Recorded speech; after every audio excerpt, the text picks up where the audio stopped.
Hello, everyone. If you're new here, welcome. I appreciate you choosing to spend this time with me. If these stories resonate with you, consider liking and subscribing. It really helps. Today, I need to talk about something that's been sitting in my chest for a while now.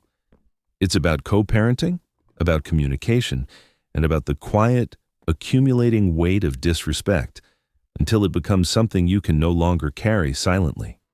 It's a Friday evening as I'm recording this. The dinner dishes are washed, my daughter's in her room drawing, and the house has that soft weekend approaching stillness. This peace, this rhythm I've built for the two of us feels hard-won. And right now, it's shadowed by a decision I made, a decision that has people in my life and in my ex's life calling me selfish, punitive, and bitter. The decision was this: I told my daughter's father that she will not be attending his wedding. The wedding itself is a floating future event. There's no set date, partly because he and his fiancée are now expecting their own child. But the conflict isn't really about a single day. It's about everything that led to that pronouncement. It's about how I found out he was engaged, how I find out most things in his life that still, inevitably, ripple into mine and our daughters. It's about the pattern. I can hear his voice in my head and the voices of others. It's not about you. Why do you need to know?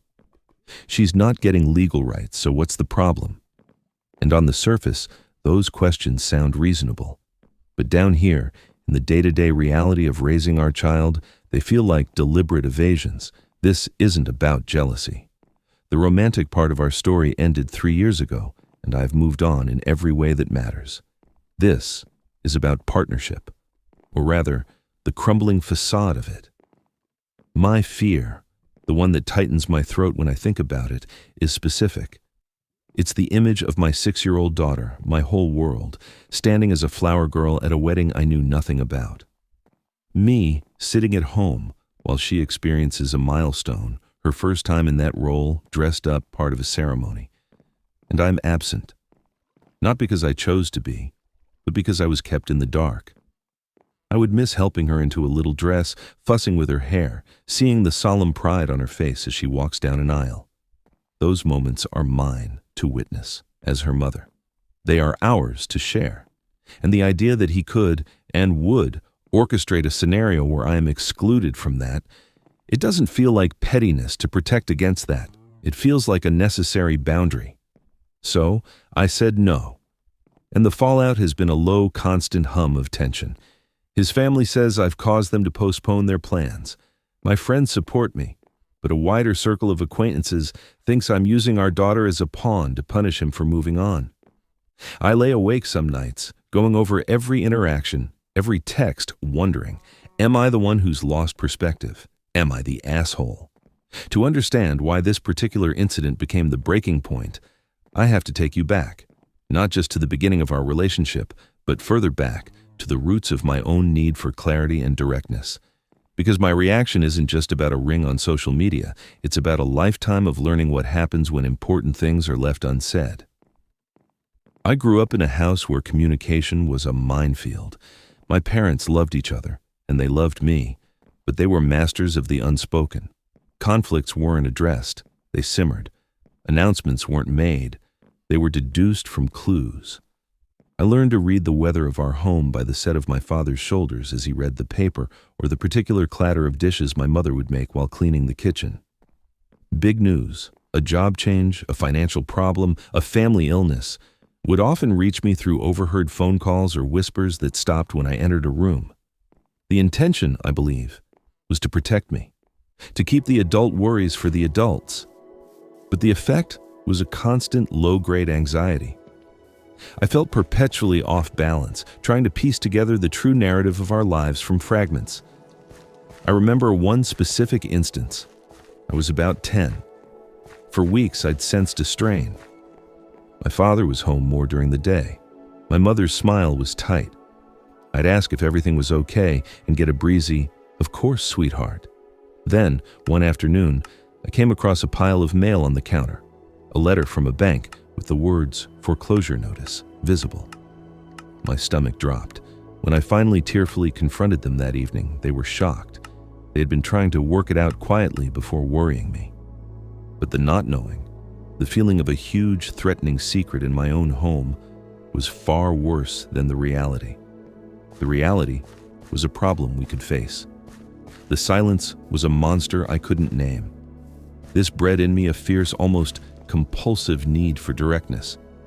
In my own relationships, I vowed to be clear, to say what I meant and to ask for what I needed to know. Silence to me wasn't peaceful, it was loaded. It was a space where my childhood fears would grow. I associated secrecy not with privacy, but with impending crisis.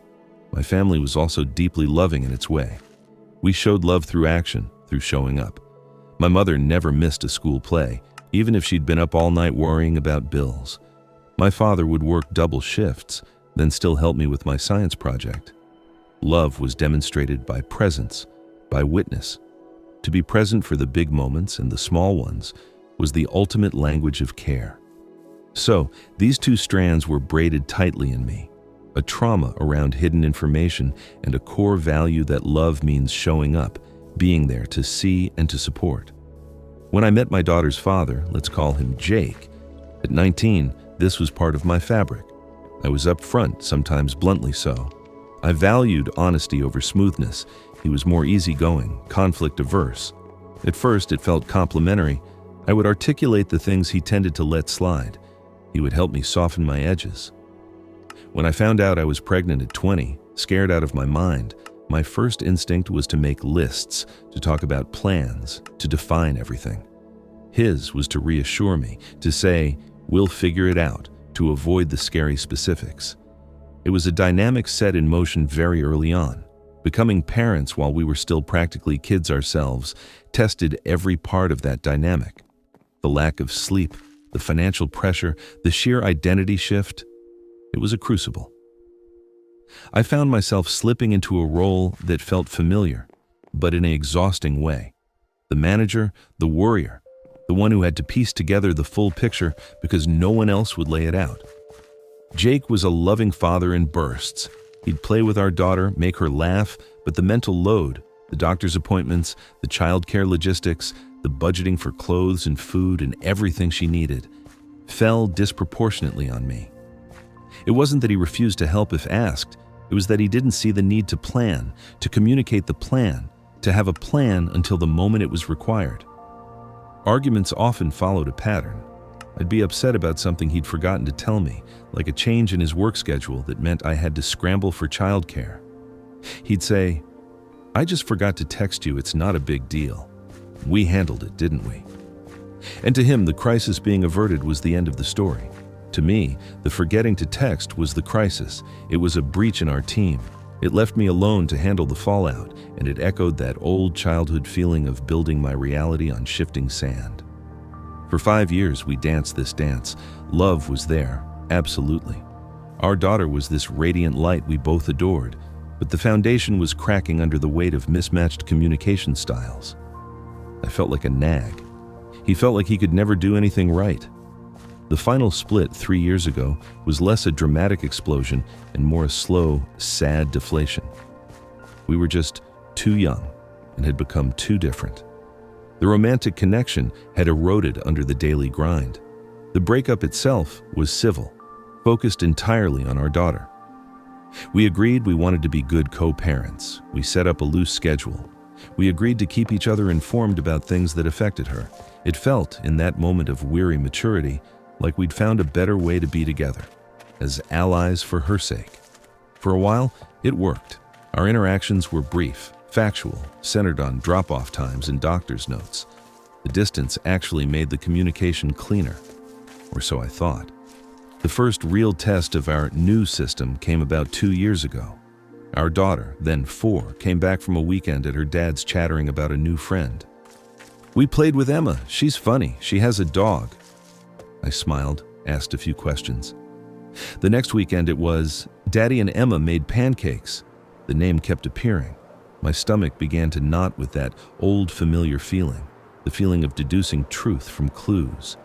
I waited. I thought, surely he'll mention he's seeing someone. This is a thing that affects our daughter's time with him, the people she's around. A week passed. 2. Finally, during a text exchange about an upcoming dentist appointment, I simply asked, "Hey, our daughter keeps mentioning an Emma. Is that someone you're dating?" His response took a long time. Then, "Yeah, for a few months. It's not serious." I remember staring at my phone. A few months. Our daughter had already met her multiple times. The not serious part clearly didn't match the evidence. I took a deep breath and typed back, "Okay, for future reference, I'd appreciate a heads up before she meets someone new, just so I'm in the loop, especially if she's spending regular time with them." His reply was brief. "Sure, sorry." One, that was it. No discussion. The subject was closed. Emma became a permanent fixture. I found out they were officially living together when my daughter mentioned Daddy's new house and her room at Daddy and Emma's. Again, no word from him. I found myself in the absurd position of my 3-year-old being my primary source of intelligence about her own father's life. It was disrespectful, but more than that, it felt isolating. It put me in the role of investigator, of puzzle solver in my own child's life.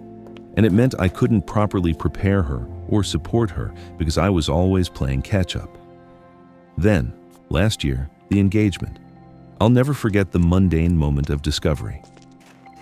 I was on the couch, scrolling through my phone during a rare quiet minute. A photo from Emma, now his fiancée, popped up.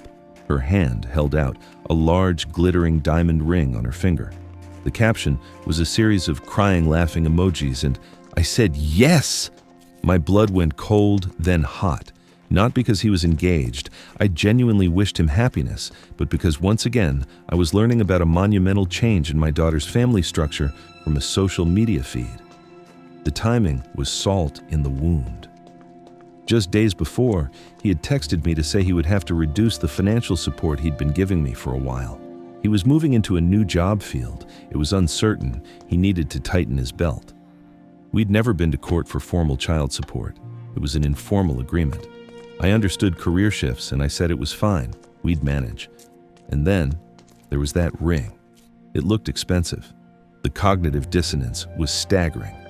You can't support your daughter, but you can buy a ring like that? You're making a lifelong commitment that will directly create a new step-parent for your child, and you don't have the decency to tell her mother? I sat with my anger for a month. I swallowed it. I told myself not to make waves, to be the bigger person, to focus on the fact that our daughter seemed happy and loved when she was with them. The civility, I thought, was more important than my hurt feelings. The breaking point wasn't the engagement itself. It was the next domino in the chain. It was a text from his mother, a sweet woman who has always tried to stay neutral. It was a Thursday evening. "Hi, honey. Just letting you know I'll be picking up our daughter from school tomorrow for Jake. He's asked me to take her for the evening, but I can't keep her the whole weekend, so you'll have her back Saturday morning as usual. Hope that's okay." It was less than 24 hours before his scheduled time started. I was confused. He hadn't mentioned anything to me. I texted him. "Hey, your mom texted me about pickup tomorrow. Everything okay?" Hours later, he replied, "Yeah, just busy. Mom's got it." I was annoyed, but I rearranged my own plans. I'd been looking forward to a quiet weekend alone, but I canceled things to be home Saturday morning when she was returned. It was fine. Things happen. I let it go. But then, a few days later, the photos started appearing on his fiance's Facebook again. Not just any photos, beach photos, palm trees, cocktails by a pool. They were on a tropical vacation. The timeline was immediately clear. He hadn't been busy. He'd been out of the country. He'd known for weeks, likely months, that he would not be using his parenting time that weekend because he'd be on a trip. And he hadn't told me. He'd used his mother as a messenger for a partial truth, leaving me to cover for him without the full information. That was the moment the dam broke. This wasn't just about forgetting a text. This was a conscious, repeated pattern of omission. It was treating me, the mother of his child, like an inconvenient administrative hurdle to be bypassed.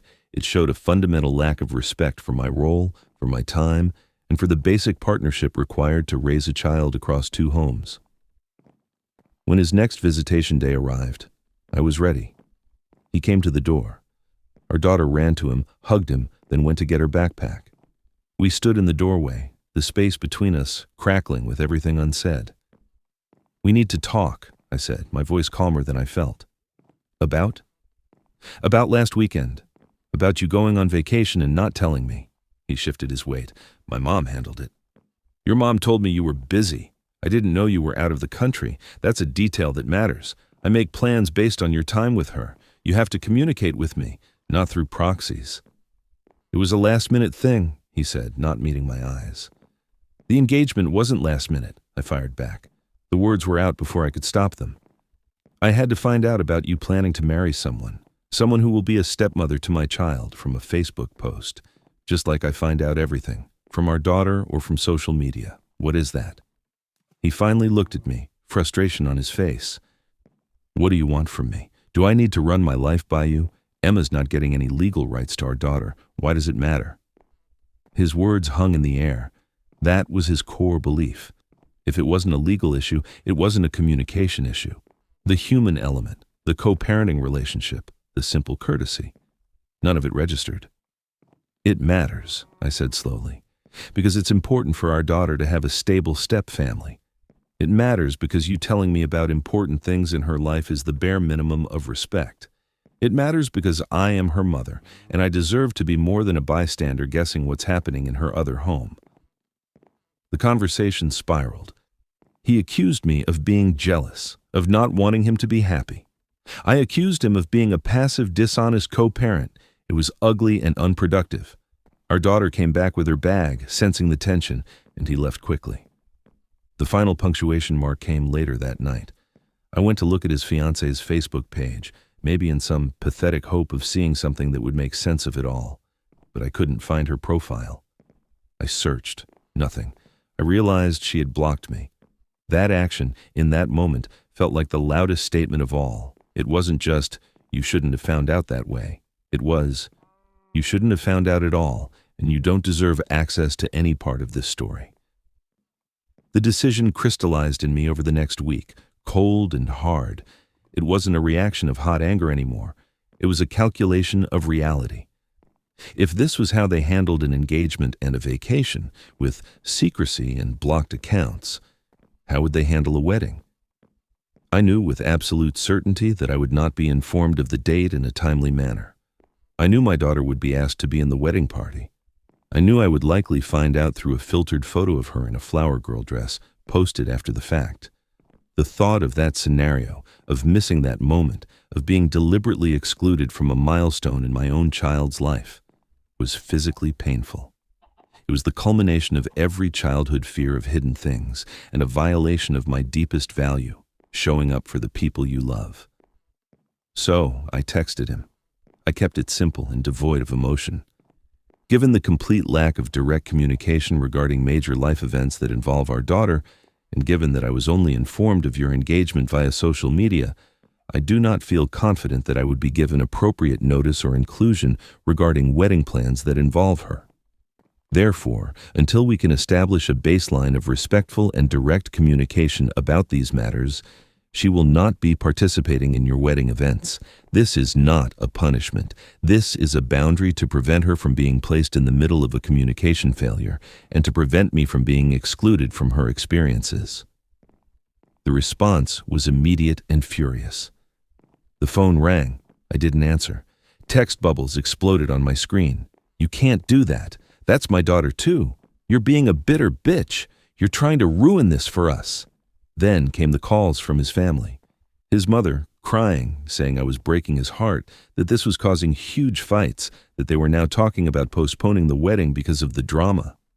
His sister texted me a long, scathing message about using my child as a weapon. I felt awful. I felt like a monster. The guilt was a heavy stone in my gut. Had I gone too far?